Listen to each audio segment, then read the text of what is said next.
तो दोस्तों आज हम फिर से आपके लिए लेकर आए हैं देश दुनिया की सभी ताजा बड़ी खबरें। फटाफट एक एक कर विस्तार से आज आपको बताएंगे, तो वीडियो को अंत तक जरूर देखें। दोस्तों पहली बड़ी खबर में आपको बताएंगे कि गुजरात में विधानसभा चुनाव के बीच राजस्थान से हिंदुओं को लगा बड़ा झटका।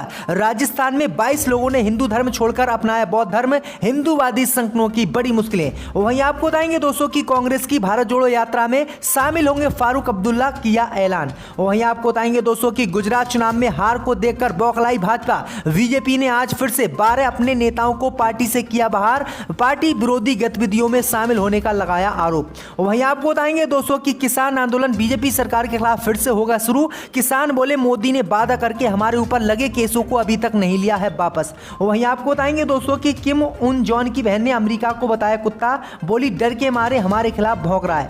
वहीं आपको बताएंगे दोस्तों कि चाचा भतीजे की जोड़ी ने मैनपुरी में भाजपा के छुटाए पसीने। अखिलेश यादव बोले, कहा हम दूर रहें तो झगड़ा, पास रहें तो भाजपा कहती है परिवारवादी। तो दोस्तों सभी खबरों को आपको एक एक कर बताने वाले हैं। वीडियो को लाइक कर चैनल को सब्सक्राइब कर दें और हमें कमेंट करके बताएं कि आपके जिले किस राज्य से हमारी खबरों को देख रहे हैं। इसी बीच पर तो दोस्तों अगली खबर की ओर, तो गुजरात में विधानसभा चुनाव के बीच हिंदुओं को लगा बड़ा झटका। राजस्थान में 22 लोगों ने हिंदू धर्म छोड़कर अपनाया बौद्ध धर्म। जी दोस्तों आपको बता दें कि गुजरात में विधानसभा चुनाव के बीच हिंदुओं को बड़ा झटका राजस्थान से लगा है। दरअसल आपको बता दें कि राजस्थान में 22 लोगों ने हिंदू धर्म छोड़कर अपनी मर्जी से बौद्ध धर्म अपना लिया है, जिसके बाद बीजेपी सहित उन हिंदूवादी संगठनों को झटका लगा है जो धर्मांतरण को लेकर लगातार देश में विवाद पैदा करते हैं। दरअसल आपको बता दें कि गुजरात चुनाव में बीजेपी हिंदू मुसलमान करके इस बार भी जीतना चाहती है, लेकिन गुजरात चुनाव के बीच जहां हिंदू हिंदू बीजेपी कर रही है, लेकिन राजस्थान में बीजेपी को हिंदुओं ने ही बड़ा झटका दिया। दरअसल आपको बता दें कि राजस्थान के भरतपुर जिले के कुम्हेर कस्बे में 11 लोगों की शादी कराई गई थी और 11 लोगों ने हिंदू धर्म छोड़कर बौद्ध धर्म अपनाने का ऐलान किया। वहीं आपको बता दें कि ये सब रविवार को हुआ था। रविवार को संत रविदास सेवा विकास समिति की ओर से आयोजित सामूहिक विवाह सम्मेलन के दौरान ये काम किया गया है। समिति ने नवनिवाहित सभी 11 जोड़ों को हिंदू देवी देवताओं को नहीं मानने की शपथ भी दिलाई है। उनके द्वारा बौद्ध धर्म अपनाने की वीडियोग्राफी भी कराई गई है। वहीं आपको बता दें कि 22 लोगों के हिंदू धर्म छोड़ने के बाद विश्व हिंदू परिषद और बजरंग दल ने विरोध प्रदर्शन की धमकी दी है और आपत्ति जताई है। हिंदूवादी संगठनों ने कहा है कि हिंदू धर्म को खत्म करने की बौद्ध साजिश रच रहे हैं। पहले मुसलमानों ने ऐसे किया था, लेकिन अब बौद्ध धर्म के लोग हमारे हिंदू धर्म के पीछे पड़े हुए हैं और लगातार हिंदुओं को बौद्ध बना रहे। तो ये बड़ी अपडेट आ रही दोस्तों। इसी बीच पर तो दोस्तों अगली खबर की ओर, तो कांग्रेस की भारत जोड़ो यात्रा में शामिल होंगे फारूक अब्दुल्ला, किया ऐलान। जब दोस्तों आपको बता दें कि केंद्र शासित प्रदेश जम्मू कश्मीर में नेशनल कॉन्फ्रेंस पार्टी के अध्यक्ष फारूक अब्दुल्ला ने कांग्रेस की भारत जोड़ो यात्रा के जम्मू कश्मीर पहुंचने पर उसमें शामिल होने का ऐलान किया है। अब्दुल्ला ने कहा है कि देश की एकता और अखंडता को बनाए रखना समय की मांग है। कांग्रेस नेता राहुल गांधी कन्याकुमारी से कश्मीर तक भारत जोड़ो यात्रा का नेतृत्व कर रहे हैं। अब्दुल्ला ने नई दिल्ली में मीडिया से कहा कि जब वह लखनपुर पहुंचेंगे, जहां से जम्मू कश्मीर शुरू होता है, तो मैं वहां जाऊंगा और राहुल गांधी के साथ चलूंगा। हम इस देश की एकता और अखंडता के लिए साथ चलेंगे। तो ये बड़ी अपडेट आई दोस्तों कि फारूक अब्दुल्ला ने कांग्रेस की भारत जोड़ो यात्रा में शामिल होने का ऐलान किया। इससे पहले उद्धव ठाकरे के बेटे आदित्य ठाकरे भी राहुल गांधी की भारत जोड़ो यात्रा में शामिल हुए थे। इसी बीच पर तो दोस्तों अगली खबर की ओर, तो गुजरात विधानसभा चुनाव में हार से बौखलाई भाजपा। लगातार बीजेपी के खिलाफ खड़े हो रहे प्रत्याशियों को पार्टी से किया बाहर। जब दोस्तों आपको बता दें कि गुजरात में होने वाले विधानसभा चुनाव में बीजेपी बुरी तरह से हारती हुई दिख रही है और इसी हार को लेकर बीजेपी अब आक्रामक हो गई है और जो बीजेपी के खिलाफ उसकी पार्टी के नेता या कार्यकर्ता काम कर रहे हैं या पार्टी विरोधी गतिविधियों में शामिल हो रहे हैं, उन सभी को पार्टी बाहर कर रही है। दरअसल आपको बता दें कि गुजरात में होने वाले आगामी विधानसभा चुनाव में सत्ताधारी पार्टी भाजपा ने 6 बार के विधायक मधु श्रीवास्तव और 2 पूर्व विधायक सहित 12 पार्टी नेताओं को टिकट नहीं दिए जाने के बाद निर्दलीय उम्मीदवार के तौर पर नामांकन दाखिल करने को लेकर मंगलवार को निलंबित कर दिया है। ये कार्रवाई 1 दिसंबर को होने वाले विधानसभा चुनाव के पहले चरण में निर्दलीय उम्मीदवार के रूप में नामांकन दाखिल करने के लिए 7 भाजपा नेताओं को निलंबित किए जाने के कुछ दिनों बाद की गई है।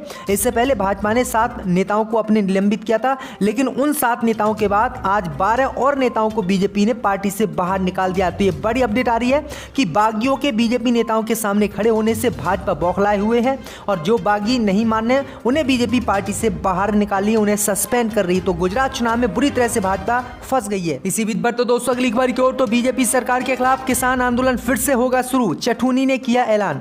जब दोस्तों आपको बता दें कि भारतीय किसान यूनियन चठूनी ग्रुप की एक बैठक गांव लालपुर में संपन्न हुई। इसकी अध्यक्षता यूनियन के राष्ट्रीय अध्यक्ष सरदार गुरनाम सिंह चठूनी तथा गन्ना संघर्ष समिति के प्रधान विनोद राणा ने की। इस अवसर पर उपस्थित किसानों को संबोधित करते हुए भाजपा नेता गुरनाम सिंह ने कहा कि भाजपा ने जो 24 नवंबर को रेलवे ट्रैक जाम करने की चेतावनी दी थी, वो प्रोग्राम अब रद्द किया गया है। उसकी जगह अब जीटी रोड को जाम किया जाएगा। दरअसल आपको बता दें कि किसान नेताओं ने आरोप लगाया है कि हमने जब पिछले साल किसान आंदोलन शुरू किया था तो रेलवे और पुलिस ने उनके ऊपर हजारों मुकदमे दर्ज किए थे, लेकिन बीजेपी ने जब किसान आंदोलन खत्म करवाया था और तीनों कृषि कानून वापस लिए थे तो प्रधानमंत्री मोदी ने किसानों पर दर्ज सभी मुकदमे वापस लेने की बात कही थी। लेकिन अभी तक 1 साल से ज्यादा का समय हो गया, लेकिन अभी तक एक भी मुकदमा किसानों पर से वापस नहीं लिया गया है और इन्हीं मुकदमों को वापस कराने के लिए किसानों ने फिर से बीजेपी सरकार के खिलाफ आंदोलन करने का ऐलान कर दिया है और जीटी रोड को अब किसान जाम करेंगे। इसी बीच पर तो दोस्तों अगली खबर की ओर तो सेना पीओके लेने को तैयार, बस सरकार के आदेश का इंतजार। उत्तरी कमान के प्रमुख उपेंद्र त्रिवेदी ने किया ऐलान। जब दोस्तों आपको बता दें कि पाक अधिकृत कश्मीर पर कुछ दिन पहले रक्षा मंत्री राजनाथ सिंह ने बड़ा बयान दिया था। उन्होंने जोर देकर कहा था कि पीओके फिर से अपने कब्जे में लिया जाएगा। अब रक्षा मंत्री के बयान के बाद लेफ्टिनेंट जनरल उपेंद्र त्रिवेदी ने अपनी प्रतिक्रिया दी है। उनकी तरफ से साफ कहा गया है कि सरकार का जो भी निर्देश रहेगा उसका पालन किया जाएगा।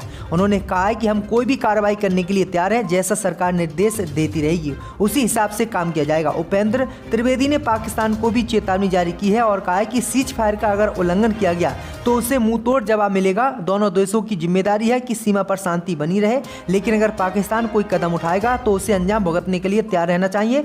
और जो पाकिस्तान के कब्जे में जम्मू कश्मीर है, जिसे पीओके बोला जाता है, उसे हम लेने के लिए तैयार हैं। वहीं आपको बता दें कि भारतीय सेना ने साफ कहा है कि अगर मोदी सरकार हमें हरी झंडी देती है तो हम पाकिस्तान पर हमला कर लेंगे और पीओके को अपने कब्जे में ले लेंगे। इसी बीच पर तो दोस्तों अगली खबर की ओर तो चाचा भतीजे की जोड़ी ने बोला भाजपा पर हमला, कहा हम दूर रहें तो झगड़ा, पास रहें तो परिवारवाद। जब दोस्तों आपको बता दें कि समाजवादी पार्टी प्रमुख अखिलेश यादव और प्रगतिशील समाजवादी पार्टी के प्रमुख शिवपाल सिंह यादव एकजुट होकर भारतीय जनता पार्टी के खिलाफ मुखर हो गए हैं। सोमवार को चाचा भतीजे को इस जोड़ी ने मैनपुरी लोकसभा उपचुनाव के प्रचार अभियान में जसवंत नगर विधानसभा क्षेत्र में कार्यकर्ता सम्मेलन को संबोधित किया। यहाँ सपा के राष्ट्रीय महासचिव रामगोपाल यादव भी मौजूद रहे।